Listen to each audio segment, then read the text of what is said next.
వారు మనకేమిచ్చారు? ఇవాళ ఖమ్మం జిల్లా రైతులు ఆలోచన చేయాలి. జిల్లా నుండి 3 మంత్రులు ఉన్నారు. ఉప ముఖ్యమంత్రి గారు, వ్యవసాయ మంత్రి గారు, రెవెన్యూ మంత్రి గారు పవర్ఫుల్ పోర్ట్ఫోలియోలో ఉన్నారు. పవర్ అంతా ఖమ్మం జిల్లాలోనే ఉందట. కానీ మరి ఖమ్మం జిల్లా ప్రజలకు ఏం ఒరిగింది? ఖమ్మం జిల్లా రైతులకు ఏం జరిగింది? దయచేసి మీరు ఆలోచించమని చెప్పి నేను ప్రార్థిస్తా ఉన్నా. రుణమాఫీ అన్నారు, 2 లక్షల వరకు రుణం మాఫీ చేస్తామన్నారు. 2 లక్షలు ఎన్ని డైలాగులు కొట్టారు?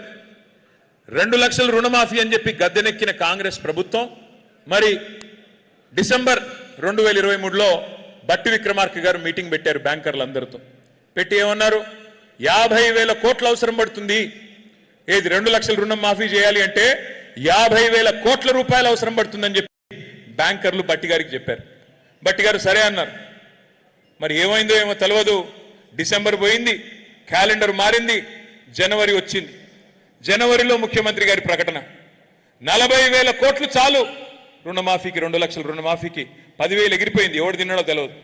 10,000 ఎగిరిపోయింది, 40,000 కోట్లు చాలు, మేము ఒక్క సంవత్సరం కడుపు కట్టుకుంటే ఆ 40,000 కోట్లు ఎడమ చేత్తో ఇచ్చేస్తా అని ముఖ్యమంత్రి గారు మాట్లాడిన మాట మేము నిజమేనేమో అనుకున్నాం.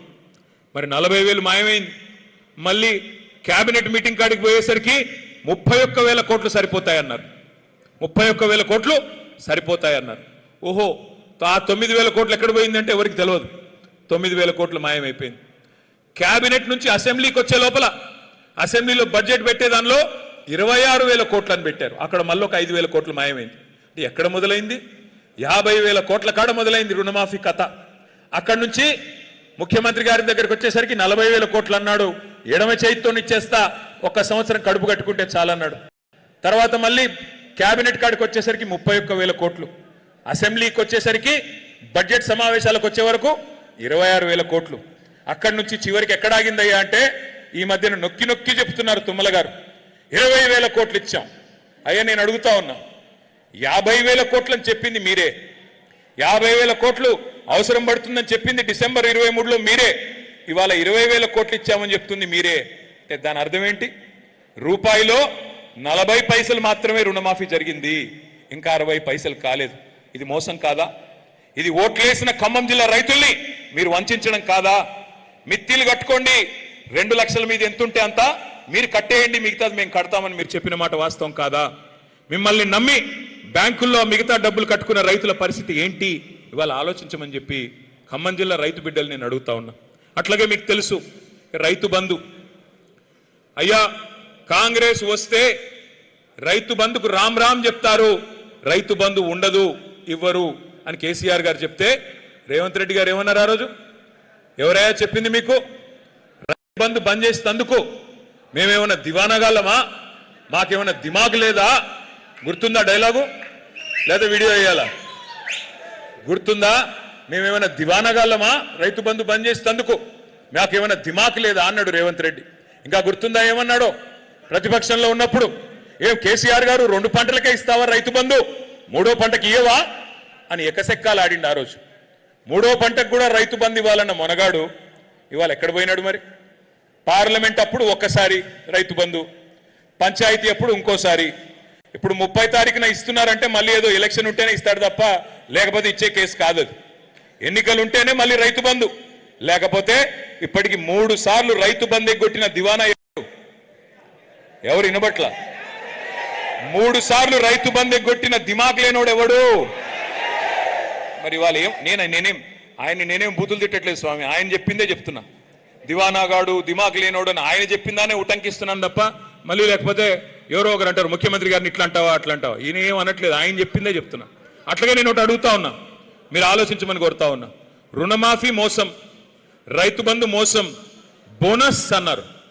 ప్రతి పంటకి బోనస్, వడ్లకి బోనస్, మక్కలకి బోనస్ 500, పత్తులకి బోనస్ 500, జొన్నలకి, కందులకి, శనగలకి, మిర్చికి అభయహస్తం మేనిఫెస్టోలో ఒక పేజీ పెట్టారు. ఇదిగో 2,700 ఇంత, 500 కూడితే 3,200 మొత్తం ఇచ్చేస్తాం అని చెప్పి బోనస్ అని చెప్పి ఇవాళ వస్తుందా బోనస్? మొదలేమో వడ్లన్నిటికీ అన్నారు, తర్వాత లేదు లేదు సన్నాలు మాత్రమే అన్నారు. మొన్నటిదాకా 40 రకాలు సన్నాలు అన్నారు, ఇప్పుడేమంటున్నారు? 7 రకాలకు మాత్రమే. నేను చెప్తా ఉన్నా, ఇలా గుర్తుపెట్టుకోండి, ఆ 7 కూడా రాబోయే రోజుల్లో ఉండదు. అది కూడా మాయం. ఎక్కడ మొదలైంది, ఎక్కడి దాకా వచ్చింది, ఇందులో మోసం ఏందో ఆలోచించుకోమని చెప్పి కోరుతా ఉన్నా. అట్లాగే ఇంకోటి చెప్పినారు, కొనుగోళ్లు అద్భుతంగా చేస్తామన్నారు. కొనుగోళ్లు కొంటున్నారా? ధాన్యం కొనే పరిస్థితి ఉందా? ఇవాళ ధాన్యం తీసుకొచ్చి 30 రోజులు, 40 రోజులు, 60 రోజులు అక్కడ అవస్థలు పడుతుంటే కూడా కనీసం సంచులు ఇచ్చే దిక్కు లేదు, గన్ని బ్యాగ్స్ ఇచ్చే దిక్కు లేదు. అక్కడ సంచులు ఇస్తున్నారా? సంచులు దొరుకుతున్నాయా? లేవు. ఎక్కడ పోయినాయి సంచులన్నీ? ఢిల్లీకి పోతున్నాయి, మూటలు మూటలు పోతున్నాయి ఢిల్లీకి. రాష్ట్రంలో రైతు బంధు లేదు, కానీ ఢిల్లీలో రాహుల్ బంధు మాత్రం బాగా జరుగుతున్నది. 72,000 కోట్లు ఇక్కడ కేసీఆర్ గారు రైతులకు ఇస్తే, 72,000 కోట్లు కేసీఆర్ గారు ఇస్తే 72 సార్లు ఢిల్లీకి పోయిన ముఖ్యమంత్రి గారు నిధులు తెచ్చింది లేదు, నిధులు ఇచ్చింది మాత్రం చాలా ఉంది. కప్పం కట్టాలి, సామంతరాజు కదా, ఢిల్లీ వాళ్ళకి గులాం కదా, సామంతుడు కదా. మరి సామంతుడు కాబట్టి అక్కడ కప్పం కట్టకపోతే ఉంటుందా? పోస్టు ఊడిపోతుంది. అందుకే నెల నెల పోవాలి, కప్పం కట్టుకోవాలి, రెన్యువల్ చేయించుకోవాలి, రావాలి. రెగ్యులర్ సీఎం కాదా ఆయన, రెన్యువల్ సీఎం. రెన్యువల్ చేయించుకుంటేనే ఆ పదవి ఉంటుంది తప్ప లేకపోతే ఉండదు. ఇది వాస్తవం. అందుకే నేను అనేది ఇవాళ రైతులు అడుగుతా ఉన్నారు ఎక్కడ పోయిందంతా అని. సీతారామ విషయానికి వస్తే 2024 15 ఆగస్టు నాడు తుమ్మల గారు మంత్రులందరూ పోయి నెత్తిన నీళ్లు చల్లుకున్నారు. కేసీఆర్ గారు మొత్తం బ్రహ్మాండంగా మొత్తం పని పూర్తి చేస్తే వీళ్ళు వచ్చి నెత్తిన నీళ్లు చల్లుకున్నారు. సాధించిందేముంది, చేసిందేముంది నేను అడుగుతా ఉన్నా. ఒకటి మాత్రం పక్కా, వీళ్ళ వల్ల సీతారామ కాదు, మళ్ళీ కేసీఆర్ గారు వచ్చి దాన్ని ప్రారంభిస్తారు. తప్పకుండా ఖమ్మం జిల్లాలో కేసీఆర్ గారే మళ్ళీ తరిగి మీకు నీళ్లు ఇచ్చే బాధ్యత తీసుకుంటారనే మాట కూడా నేను విజ్ఞప్తి చేస్తా ఉన్నా. ఈ వర్గం ఆ వర్గం అని కాదు, మోసపోని ఏ వర్గము లేదు కాంగ్రెస్ చేతుల్లో. నేను ఇక్కడికి వస్తా ఉన్నా, మధ్యలో వీరన్న అంబేద్కర్ గారికి దండయ్యన్న అంటే అక్కడికి పోతే అక్కడ ఒక 10 మంది విద్యార్థులు వచ్చారు. అన్నా ఫీజు రీయింబర్స్మెంట్ రావట్లేదన్నా, అన్నా ఫీజు రీయింబర్స్మెంట్ రావట్లేదన్నా. ఒక్కసారి గుర్తు తెచ్చుకోండి వాళ్ళ మాటలు. ఏం మాటలు చెప్పారు విద్యార్థులకి? 10వ తరగతి పాస్ అయితే 10,000, 12వ తరగతి పాస్ అయితే 25,000, డిగ్రీ పాస్ అయితే 1,00,000, పోస్ట్ గ్రాడ్యుయేషన్ పూర్తి చేస్తే 5 లక్షలు. గుర్తుందా? ఎస్సీ ఎస్టీ విద్యార్థులందరికీ 10వ తరగతి పాస్ అయితే 10,000, 12వ తరగతి పాస్ అయితే 25,000. నోటికొచ్చిన బొంకుడు ఇష్టం